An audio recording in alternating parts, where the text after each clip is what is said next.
Good morning, everyone. Welcome to the 24/7. My name is Niharika Balia, and I am with you with the area of JAIIB, and we are starting with the area of accounting. And in today, I'll be taking up more of the concepts of accounting there. So let's look forward to it. Okay.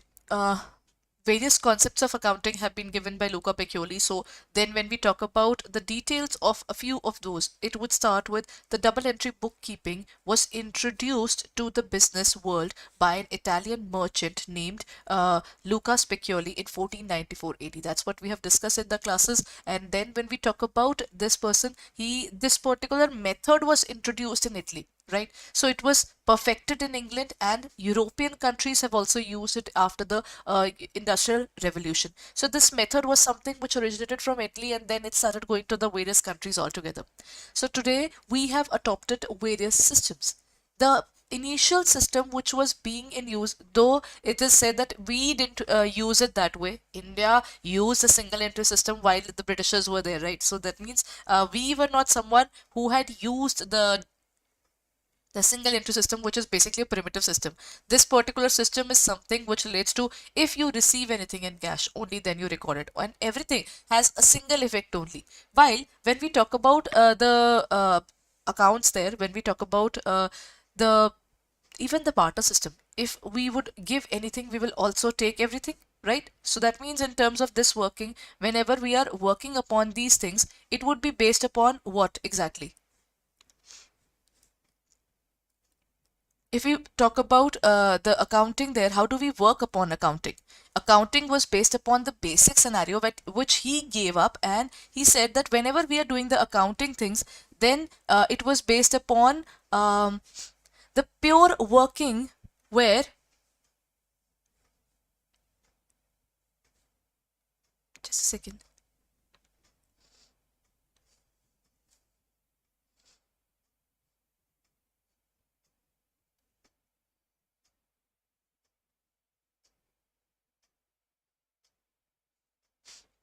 Okay.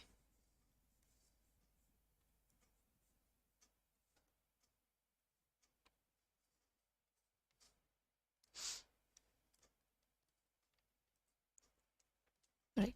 Sorry. Now, when we talk about the single entry bookkeeping, single book entry bookkeeping was purely based upon only one transaction. While when we talk about the barter system, even we gave something and we got something. That is what happened now. So that means the double entry bookkeeping is definitely more useful and a better way of working. Why is it so? Because under the double entry bookkeeping, what happens is that if I give something to you, then I get cash, right? If I give the goods to you, if I'm selling the goods, I get cash. If I'm purchasing goods from you, I will lose my cash. So what's happening in the entire scenario is that whenever we are doing one particular thing, we are doing one particular transaction, we will receive or lose money. So that means when we talked about the entire scenario, double entry bookkeeping was way more sorted than that. The single entry bookkeeping was purely focusing on the cash based system, while the double entry bookkeeping was a little broader. It said that only the cash based system should not be recorded. Even if something is due, then you should record it in your books of accounts. Till that time, you shouldn't really look forward to the fact that you should look forward to this basic scenario that in every organization, right, in every organization you will find that there might be entries which are due in nature. They aren't really received, but they are due in nature. So if everything is in due, that is due in nature, then why aren't we recording it at the right time? So that is what they always talked about, that even if the things are due, kindly note it down. Even if that has been not recorded yet, you should record it right away, because what if we forget about it? The basic reason that we opted for accountancy was that human memory is limited. We'll have to note down the things in order to make that working easier, right? So when we talk about this entire topic of accrual system and the cash system, there were certain things which were introduced in order to record these transactions. Starting with the first one there. Uh, Again, it started from Italy. Then it was initially set up by England, right? It was done by England, and the modern approach is something which is called the American approach. So these are the two approaches which were formed in terms of the accounting that we study today. English approach is something which has definitely lost its charm in the last few years because the American approach is way too easier. So I'll tell you about both the approaches so that you can decide which approach is easier to you. Okay, starting with the first one. In terms of the British or the golden rules of accounting, they defined that the accounts are of the following types. A good number of types is there. So let's talk about that. In terms of their working, they defined it as there are na overall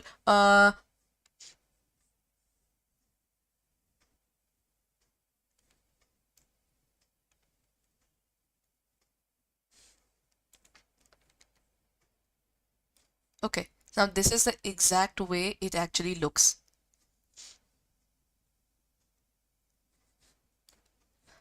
Now, what is it about? They said that accounts are of the following types. It says, number one, accounts can be personal, they can be impersonal. In terms of the personal and impersonal accounts, it is formed in the following manner. When we talk about personal, personal means anything which relates to a person's name.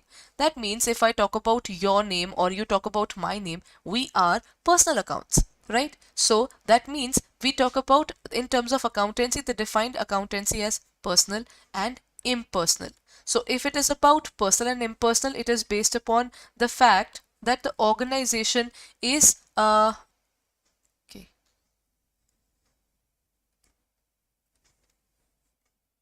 I think there is some technical problem there.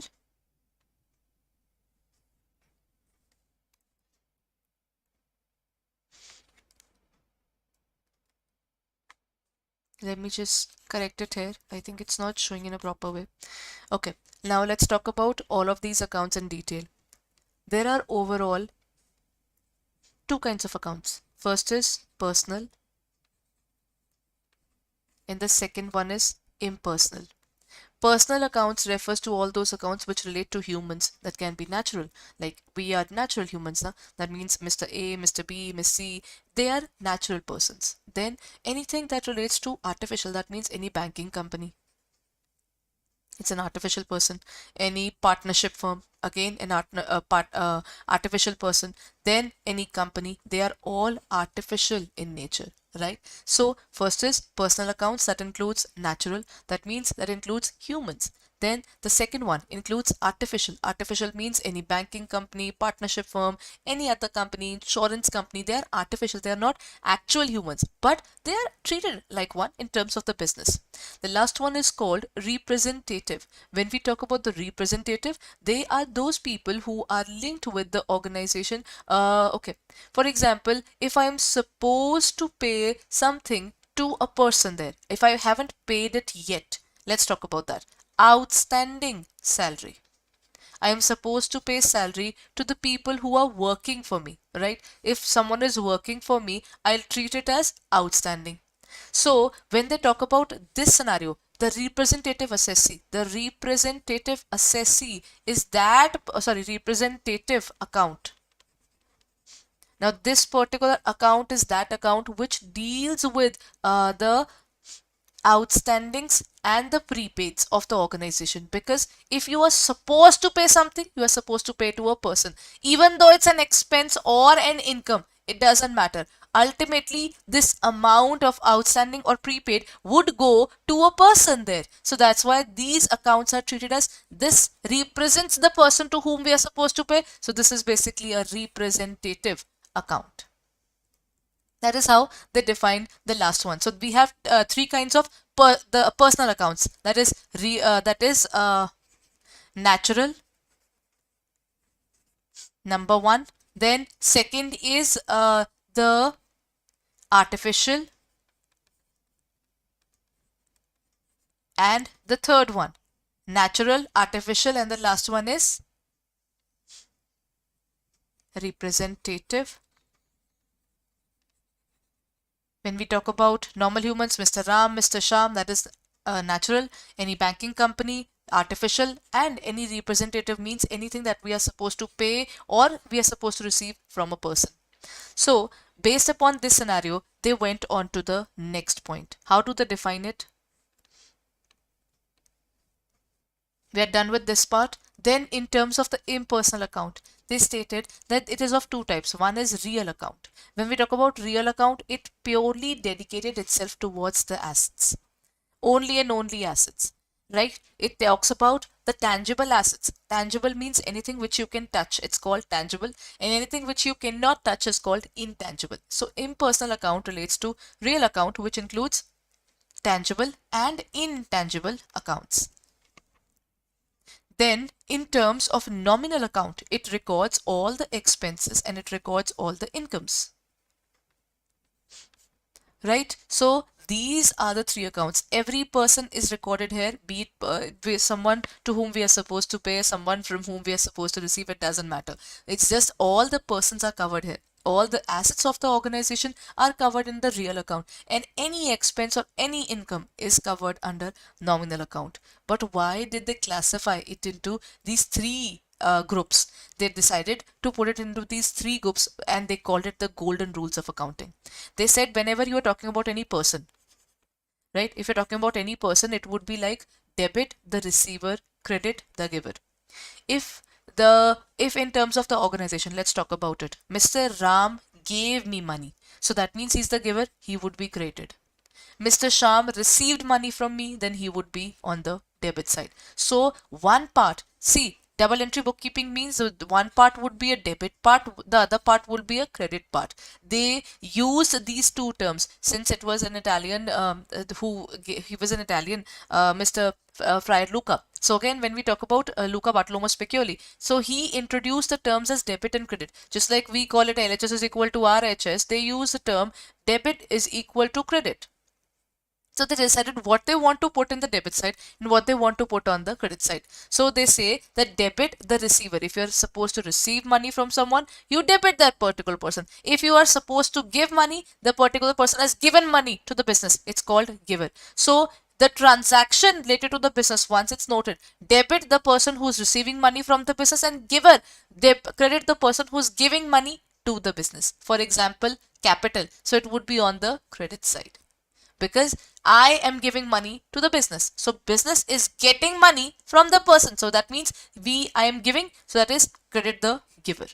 If I take the money out of the business, then I am receiver. That means debit the receiver. So the basic account is debit the receiver, credit the giver. This goes in terms of the personal account. Then the next point that goes is the real account. What do you mean by real account? Real account refers to that account which says debit what comes in, credit what goes out. What do you mean by the real account? Real account talks about all the assets. If I get money, if I get cash, it is on the debit side. Then if I lose cash, it goes on the credit side. So it's just like if I'm taking money, it goes on the debit side. If I'm losing money, it goes on the credit side. This particular account will help you to detect 90% of the journal entries. If you remember the real account rule, you'll never be wrong in terms of your journal entries, because it says debit what comes in and credit what goes out. Now, the point is nominal account. The nominal account is an account which talks about all the expenses and incomes. Based upon this, it says debit all the expenses and losses and credit all the incomes and gains. So that is the point which they are using. Debit all the expenses and losses and credit all the incomes and gains. That's the rule which they follow. On the basis, an easier way that you can use it is called cradle. I am writing the term here. It's called cradle. See, first of all, you'll have to think about a personal account, and then you have to think about debit the receiver, and then you have to remember about the credit the giver. If I'm using personal account, if I move towards the nominal account, then first of all you have to think about you have to classify the things in terms of the nominal accounts, expenses and incomes, and then you'll say debit expenses, credit incomes. And when we talk about the real accounts, it was debit what comes in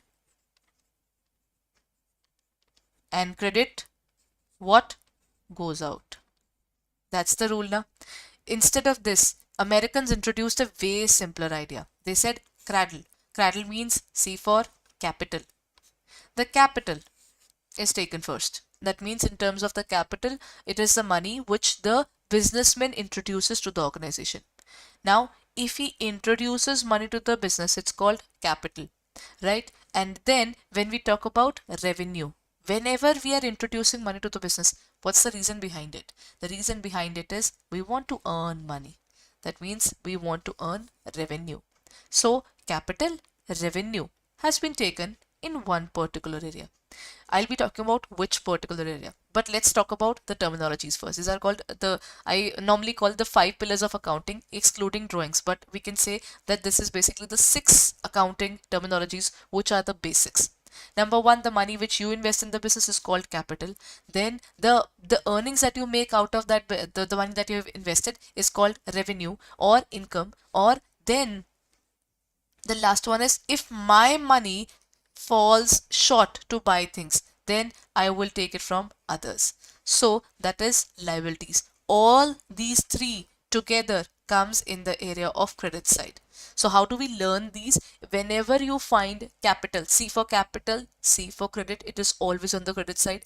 Whenever you find incomes, debit the expenses and losses, credit all the incomes and gains, automatically you can remember that all the incomes are always shown on the credit side.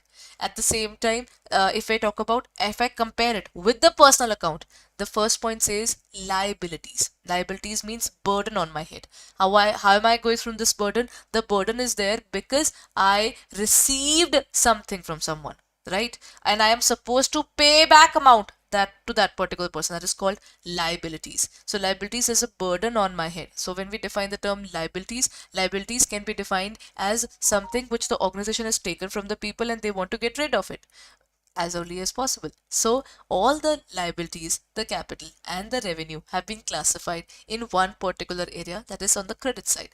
Then if I have an asset, what do I do with the capital that I've invested? I buy assets. Then sometimes I have to spend money. To earn money, I have to spend money as well. And if I get money for the business, sometimes I take money out of it as well.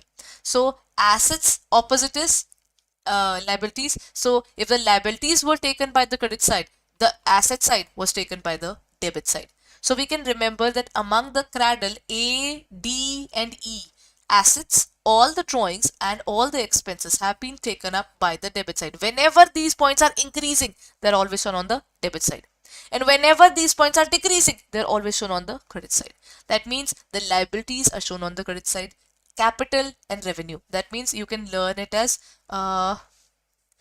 ADE, and sometimes students learn it as LIC as well. So that is something that you can look forward to as well, because this becomes easier. LIC is liabilities, incomes and capital. They're always shown on the credit side. Today what we are dealing with is just the basics of accounting. Then we'll move towards the advanced level. There you will understand why am I focusing a lot. I have already told you twice or thrice in this particular class only what are the golden rules of accounting, because you will have to learn it by heart. If you learn these basic points, you'll never have a problem in understanding accounting at all.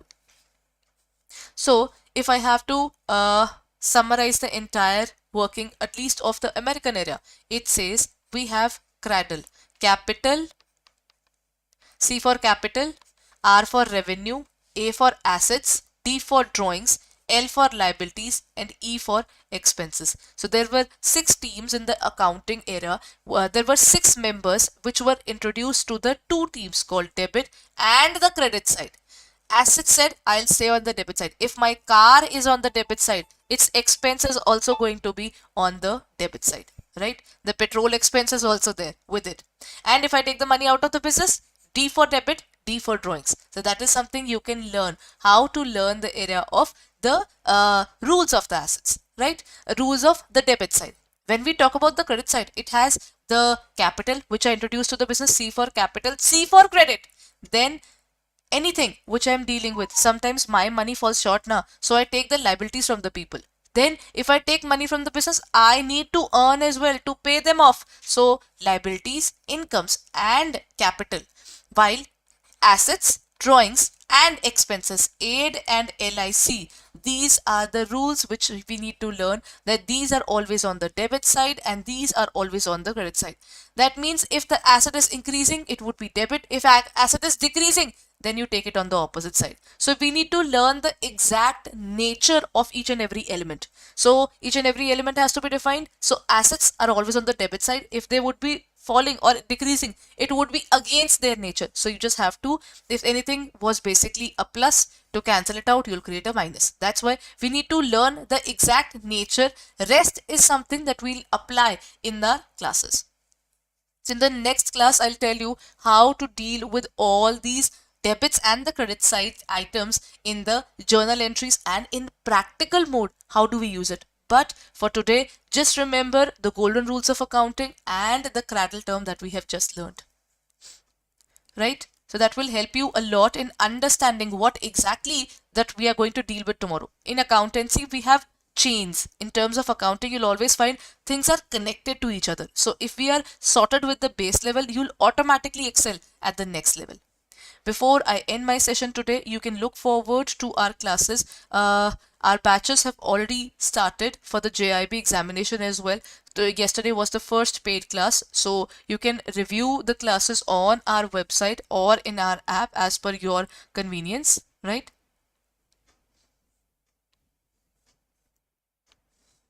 Okay.